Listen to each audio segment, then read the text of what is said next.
दोस्तों जय हिंद वंदे मातरम। स्वागत है आपका इस वीडियो में। और आज के इस वीडियो में हम हिंदी, कंप्यूटर और सामान्य ज्ञान से संबंधित इंपॉर्टेंट क्वेश्चंस कवर करने वाले हैं।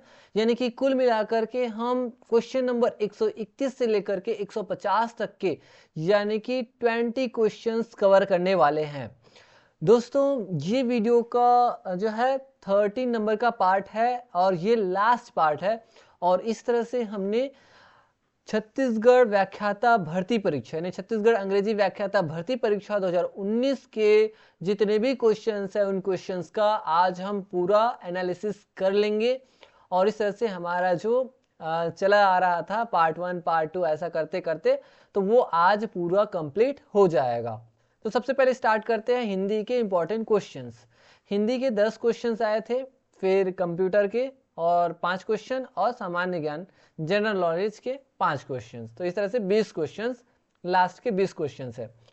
तो इसमें पूछा जा रहा है निम्नलिखित में अशुद्ध शब्द क्या है। अशुद्ध शब्द है कौन सा है, तो कौन सा वीडियो को एक बार पॉज करिए फिर बताइए कि इनमें से कौन सा अशुद्ध शब्द है। तो योगीराज ये बिल्कुल सही है, नीरस ये भी सही है, मंत्रिमंडल यही गलत है और वीणा ये भी सही है। तो मंत्रिमंडल जो होता है ना वो ऐसा होता है, मंत्री ये में त्रि ऐसा आता है, त्रि छोटी, उसके बाद फिर ये हो जाता है मंडल। ठीक है, तो इस तरह से हो जाता है इसका मंत्रिमंडल। चलिए देखते हैं नेक्स्ट क्वेश्चन। यदि ऊ और बड़े ऊ के बाद छोटे ऊ और बड़े ऊ से भिन्न कोई अन्य स्वर वर्ण हो तो उनके स्थान पर वह हो जाता है। यह विकार किस संधि में होता है। तो जब आप संधि पढ़ेंगे तो आपको समझ में आएगा कि किस संधि में ऐसा होता है। तो देखिए ये किस में होता है, तो ये जो होता है ना वो दीर्घ में तो नहीं होगा, दीर्घ में दीर्घ हो जाता है, बड़ा हो जाता है। गुण में क्या होता है, जब अ या आ के बाद जो है कोई जैसे आ या आ के बाद ई ऊ और री आता है तो ए ओ अर हो जाता है, वो वाला है। वृद्धि क्या होता है, वृद्धि में अ या आ के बाद ए ओ अ आता है तो ए और औ हो जाता है। यण स्वर संधि जो होता है ना यही हो जाएगा जिसमें इसमें जो है ना ई ऊ और री के बाद कोई भिन्न स्वर आता है, कोई इससे अलग आता है तो ई का य हो जाता है, ऊ का व हो जाता है और री का क्या हो जाता है, र हो जाता है। तो ये वाला आपका आ जाएगा यण स्वर संधि। ठीक है ना। जैसे कि एग्जाम्पल के लिए समझिए, एग्जाम्पल में जैसे कि मान के चलिए एक मैं यहाँ पे लिख रहा हूं, जैसे सु लिखा हमने यहाँ, सु प्लस आगत। ठीक है, सु प्लस आगत। तो यहाँ पे देखिए ऊ है ना, ऊ के बाद कोई भिन्न स्वर आया, जैसे आ गया, ऊ से अलग है ना, तो ये क्या हो जाता है, व हो जाता है। तो ये स हुआ और ये वा, व का व, और ये आ है तो आ हो गया, और ये इस तरह से गत, स्वागत। तो आया समझ में, ऊ के बाद कोई भिन्न स्वर आया तो ऊ का क्या हो रहा है, यहाँ पे व हो रहा है। तो इस तरह से आप बता सकते हैं। वैसे अगर मैंने जैसे ई का बताया, ई के बाद अगर कोई भिन्न स्वर आता है तो यह हो जाता है। तो ई के जैसे मान के चलिए अगर हमें लिखना हो जैसे अति प्लस अल्प जैसे बताना है ना, अति प्लस अल्प, तो यहाँ पे क्या है, ई है और यहाँ पे क्या है, अ मतलब भिन्न है, तो इसका क्या हो जाएगा, य हो जाएगा। तो ये क्या हो जाएगा, अ और ये त हो गया और ये य हो जाएगा, अत्यल्प, ऐसा करके। तो आप संधि के नियम में आप ये सारी चीजें पढ़ेंगे। वैसे ही अगर आप चाहें तो और बाकी जो एग्जांपल्स है वो आप देख सकते हैं। तो ये क्या हो जाएगा, यण स्वर संधि हो जाएगा। नेक्स्ट देखिए, निम्नांकित में से कौन सा स्वर मूल स्वर, ह्रस्व कंठ एवं घोष ध्वनि है, बताइए इसमें से कौन सा स्वर है जो मूल है, ह्रस्व है और कंठ है, घोष भी है। तो ये हो जाएगा आपका ऑप्शन ए, यानी कि ये अ है, जो कि ये सारी चीजें है, मूल स्वर भी है। मूल में क्या क्या आ जाते हैं, अ, ई, उ और री। तो ये आ जाता है, ये चार होते हैं मूल स्वर में, अ, ई, उ, री। और ये ह्रस्व भी है, लघु है, कंठ भी है और घोष भी है, कंठ से यहाँ पे गुंजन होता है एक तरह से। ठीक है, तो ये आ जाएगा। नेक्स्ट देखिए, नायक शब्द, नायक शब्द का स्त्रीलिंग रूप क्या है। तो नायक शब्द का स्त्रीलिंग रूप क्या हो जाएगा, नायिका, नायकी, नायिका, नायिका, तो इसमें आ जाएगा ऑप्शन नंबर सी, नायिका। चलिए देखिए नेक्स्ट, मुझसे बढ़कर पापी कौन होगा। वाक्य में से विभक्ति कौन सा कारक है, वाक्य में से वाक्य में से विभक्ति कौन सा है, मुझसे, इससे जो है ना वो इसमें कौन सा विभक्ति है, तो संबंध है कि करण है कि अपादान है कि अधिकरण है, तो इसमें से कौन सा ऑप्शन हो जाएगा, सही हो जाएगा। तो इसमें से जो है ना ये हो जाएगा आपका करण विभक्ति, करण कारक हो जाएगा, ऑप्शन भी हो जाएगा। देखिए संबंध की बात करें तो संबंध में का के की रा री रे ना नी ने ये होता है। करण में क्या होता है, से या के द्वारा इस तरह से आता है, इसी में आता है, ये मुझसे, तुम से, उससे ऐसा करके, या इसके द्वारा। अपादान मतलब से होता है लेकिन ये अलगाव को शो करता है, अलग होने के लिए विभक्ति, जैसे पत्ता जो है पेड़ से टूट के गिरा, इस तरह से। अधिकरण में क्या होता है, अधिकरण में मे पर होता है। चलिए एक लिस्ट में दिखा रहा हूं आपको, इसमें आप समझेंगे अच्छे से। जैसे कर्ता है ना, तो कर्ता में ने आता है, काम करने वाला। कर्म में को आता है। करण में ये होता है से या के साथ या द्वारा, है ना।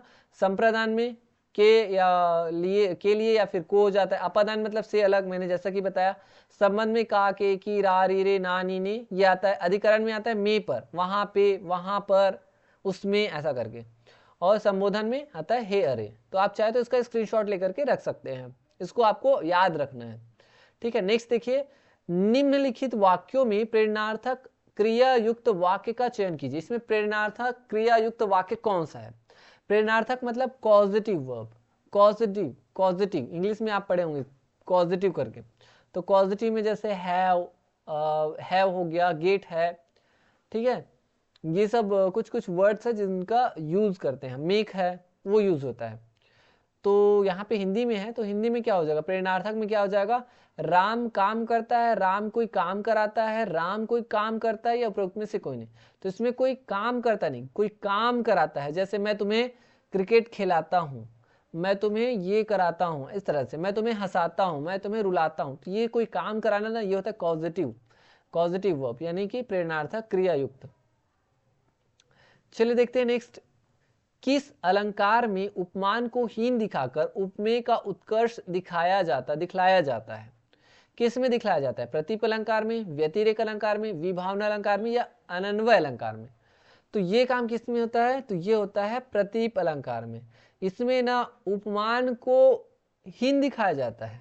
मान के चलिए कि जैसे कोई लड़की है, ठीक है, ये मान के चलिए कोई लड़की है और इसकी तुलना हम किससे कर रहे हैं, मान के चलिए ये चांद से कर रहे हैं, कि चांद से कर रहे हैं। तो यहाँ पे ना जो चांद है ना, मून है, इनको हम इससे तुलना कर रहे हैं, इस लड़की को, कि ये चांद के जैसे सुंदर है। लेकिन इसमें क्या होगा कि इसमें लड़की को इतना ज्यादा सुंदर बता देंगे कि इनके सामने चांद भी कुछ ना हो, यानी इनको हीन दिखाया जाएगा। तो ये प्रतीप अलंकार होता है। व्यतिरेक अलंकार में भी ऐसा ही होता है, थोड़ा लगभग सेम है, लेकिन इसमें ना हीन नहीं दिखाया जाएगा। इसे बताया जाएगा कि ये बहुत सुंदर है, उससे भी ऐसा है बोलेंगे, लेकिन हीन वर्ड जो है ना इसमें नहीं आएगा, इसमें हीन वर्ड दिखाया जाएगा, ठीक है।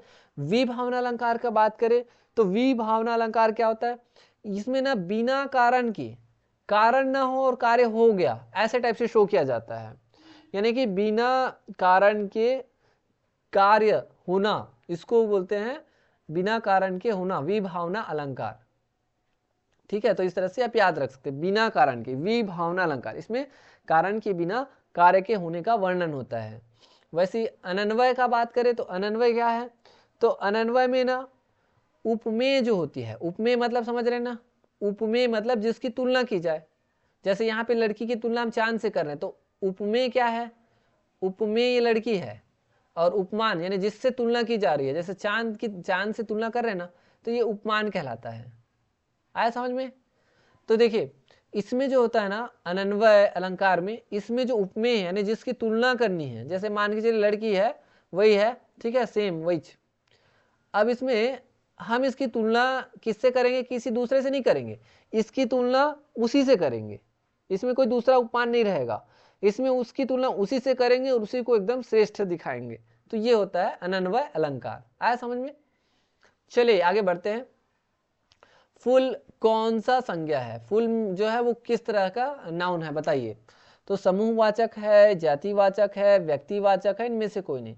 तो फूल है, लड़का है, लड़की है, स्कूल है, ये सब किस में आ जाते हैं? जातिवाचक में, यानी कॉमन नाउन में। ठीक है, समूह में समूह कलेक्शन ऑफ ग्रुप हो जाता है, कलेक्शन या ग्रुप। व्यक्तिवाचक में एकदम प्रॉपर व्यक्ति का नाम वगैरह बताना होता है, प्रॉपर किसी स्थान का नाम, किसी जाति का नाम, ये हो जाता है। ठीक है, यानी किसी स्थान, किसी व्यक्ति का नाम, प्रॉपर नेम, प्रॉपर शहर का नाम, राज्य का नाम, देश का नाम, ये सब होता है। नेक्स्ट देखिए, निम्नलिखित में शब्दों में से किस में उपसर्ग संधि विसर्ग संधि है? किस इनमें से कौन सा शब्द में विसर्ग संधि है वो बताना। विसर्ग संधि सत्कार में, सज्जन में, सदैव में या फिर अतएव में? तो सीधी सी बात है, इसमें ऑप्शन डी हो जाएगा अतएव। इसका क्या हो जाएगा? अतः प्लस ए हो जाएगा इसका, अतएव। यानी ये विसर्ग है, आहा की मात्रा मतलब विसर्ग। सदैव में क्या है? ये स्वर संधि है, सदा प्लस ए हो जाएगा ये, है ना। क्या हो जाएगा ये? जैसे सदैव की हम बात करें तो ये हो जाएगा सदा प्लस ए हो जाएगा, है ना। तो ये ऐसा आप लिख सकते हैं, सदा प्लस एव। तो ये सदैव हो गया। किस तरह की संधि है? तो ये स्वर संधि है। स्वर संधि का कौन सा प्रकार अगर बोल देंगे तो क्या आ जाएगा? आ के बाद, आ के बाद ई उ और री है तो ए वर हो जाता है। ये क्या हो गया? ये आपका इसमें होता है ना, जैसे आ ई उ और री के बाद कोई भिन्न स्वर आए तो जैसे भिन्न स्वर, देखिए आ के बाद कोई भिन्न स्वर आ रहा है तो ये स्वर संधि तो है, बट ये किस टाइप का है देखिए एक बार देख लेते हैं। जैसे देखिए एक दीर्घ होता है, आ के बाद कोई भिन्न है तो दीर्घ हो जाता है, वो दीर्घ स्वर संधि। उसके बाद दूसरा जो होता है ना वो होता है गुण। गुण में क्या होता है? गुण में ना आ के बाद, आ के बाद ई उ और री आए तो ए ओ और अर हो जाता है ना। ये आपका गुण में होता है। गुण के बाद जो वृद्धि है ना, इसी का ये उदाहरण है। वृद्धि में क्या होता है? अ या आ के बाद ए और ओ औ ये आता है, ओ औ। ठीक है, ये आप समझना, इसको आप जब इसके चैप्टर में पढ़ेंगे तो समझेंगे। तो वृद्धि में क्या होता है? अ या आ के बाद ए ओ औ आता है ना, तो ये जो है ना ए और अ हो जाता है, यानी बड़ी की मात्रा में आ जाता है, ए होगा और अ होगा। तो इस तरह से सदा प्लस ए। तो ये आपका कौन सी संधि, कौन सा है, कौन सी संधि इसमें का? वृद्धि स्वर संधि। ठीक है, स्वर तो है बट वृद्धि स्वर संधि। सज्जन में सत प्लस जन हो जाएगा। क्या हो जाएगा ये? सत प्लस जन, तो ये हो जाएगा सज्जन, ये व्यंजन संधि है। सत्कार में भी क्या हो जाएगा? सत्कार में क्या हो जाएगा आपका? सत प्लस कार हो जाएगा, ये भी व्यंजन ही है ना। तो ये त हलंत वाला सत प्लस कार, तो ये आपका सत्कार हो जाएगा। तो आंसर जो आया विसर्ग संधि का वो हो जाएगा डी। चलिए देखते हैं नेक्स्ट क्वेश्चन। नेक्स्ट है, समास कितने प्रकार के होते हैं? तो समास कितने प्रकार के होते हैं? जाहिर सी बात है इनमें से कोई नहीं आएगा। समास कितने प्रकार के होते हैं? तो समास 6 प्रकार के होते हैं। कौन कौन से होते हैं? तो इसका लिस्ट भी आया यहाँ पे, आप देख सकते हैं। अवयवी भाव समास होता है, तत्पुरुष समास, फिर कर्मधारय, उसके बाद फिर द्विगु, फिर द्वंद्व, उसके बाद फिर बहुब्रीहि। तो ये 6 प्रकार होते हैं, तो इसमें से कोई नहीं आ जाएगा क्योंकि 6 ऑप्शन में नहीं है। नेक्स्ट देखिए, ये है आपका कंप्यूटर की सामान्य जानकारी।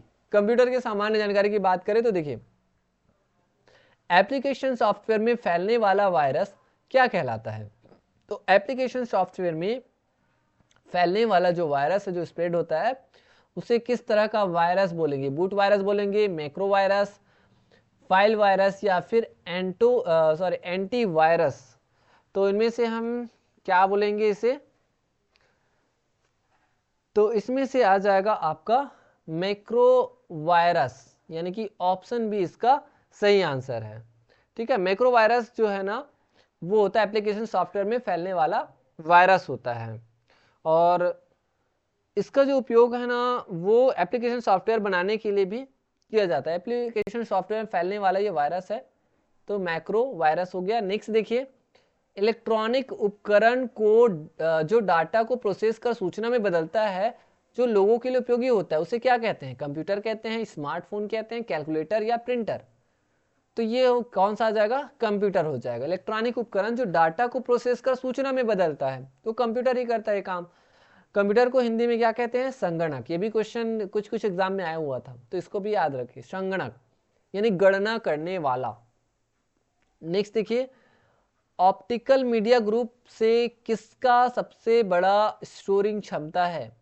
ऑप्टिकल मीडिया ग्रुप में किसका सबसे बड़ा मेमोरी स्टोरिंग क्षमता है? डीवीडी आरडब्ल्यू, डीवीडी आरओएम यानी रोम, ब्लू रे या फिर डीवीडी रैम? तो इसमें सबसे बड़ा मेमोरी स्टोरिंग क्षमता वाला है वो है ब्लू रे।